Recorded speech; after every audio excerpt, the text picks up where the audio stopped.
So everyone has to do a business plan. I mean, that's pretty much what happens when you do a startup. You have to go and create yourself a business plan. And most business plans, funny enough, are completely wrong, and they're wrong in a few sense. One is that typically, when you start the business, you have a logical idea of where you're going to go. But as your business grows, as things change, as the market kind of moves on, customers come in and out, you're going to find you need to adapt to those changes. That's something that you probably wasn't able to predict in your business plan, but the business plan is a pretty important document. One of the most important areas that a lot of investors will definitely have a look at is the revenue model. And typically revenue models are around about 3 years, but for the purposes of this, we're just going to put 2.5. So you have your kind of milestones. You have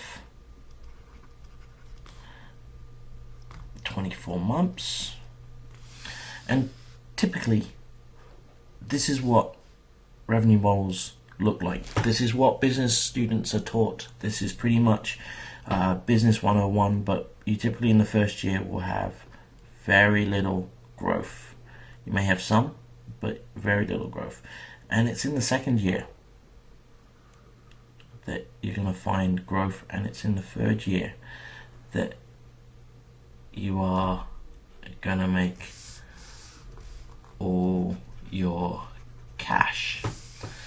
Now, one of the things that this represents is what's known as the hockey stick. It's a well-known business term, and it's a hockey stick because, funny enough, it looks like a hockey stick. It's kind of flat around here, it curves up, moves up here. And every business plan I've ever seen has one of these on. And I can tell you now, the most frustrating part of it is 100% of these plans are wrong. The ones that catch my attention are the ones that are realistic. So, why is this a hockey stick? Well, simply put it, you have certain phases in your business. The first 12 months, it's all about the product. And at the same time, it's all about building infrastructure. And infrastructure doesn't mean just buying chairs, but it means putting in everything that you need to be successful. That means hiring the right people, moving to the right locations, setting up the right strategies. Basically building a business strategy that will cover you for those 2.5 years as things change. Remember, a business plan is your point in time at year zero. But as soon as you start, you've still got to go through the logistics and the operations of a business, and that requires you to build infrastructure. So, in the second year, once you build all of that, the ideal model is you build on selling, right? Because it makes sense. You've done all the infrastructure, you've built the product, now it's all about the selling. And as part of that, it's about, very aggressive marketing. And then obviously from this point onwards, it's plain sailing, because you've got the selling, you've got the marketing, you've built the infrastructure, you've built the product. So in essence, you've got yourself a company that's just going to be transactional and it's going to make a lot of money. And therefore, in the third year onwards, you're going to find this aggressive growth area.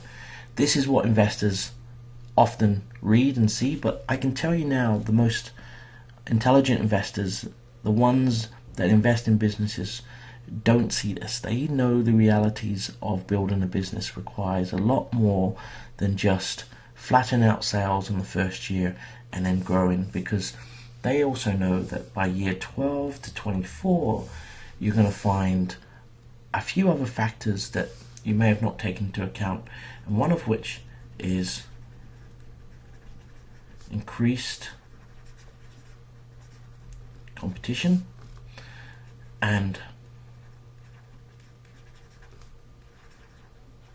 market changes. Increased competition from people coming into the market. You might have a unique product, but in 12 months' time, So there may be another 5 or 6 companies doing the same battles. You might also find the market will change. It can be anything from simply a taste change from consumers, the problem being solved, and even an act of God. But the point is that there are a lot of variables as you go from 0 to 3 years. So this model kind of changes. Now, here's the reality. The reality is, for the first year, you're going to follow the same trajectory. It's going to be very little revenue, and it's always going to come from selective customers, friends and family, or simple word of mouth. But at this stage, what you're going to find is that it actually starts dipping. Revenues will go down as your increased competition comes in, market changes, as you put in your sales basis. And then eventually, if you can get everything right, then you're going to see some growth. Okay? So this is your real revenue model. And this is your planned revenue model. Can you see the difference? There is a huge gap between here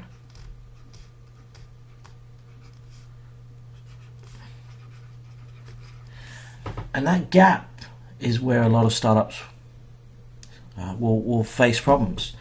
It's the promise of this revenue model to investors versus the actual revenue model that will cause you conflicts. And more importantly, if you want to go back to your investors and say, well, hey, I got this right and I got this wrong, but I need some more money because I have to do aggressive marketing and also I've got to hire more people for selling, then your investors aren't going to be too happy.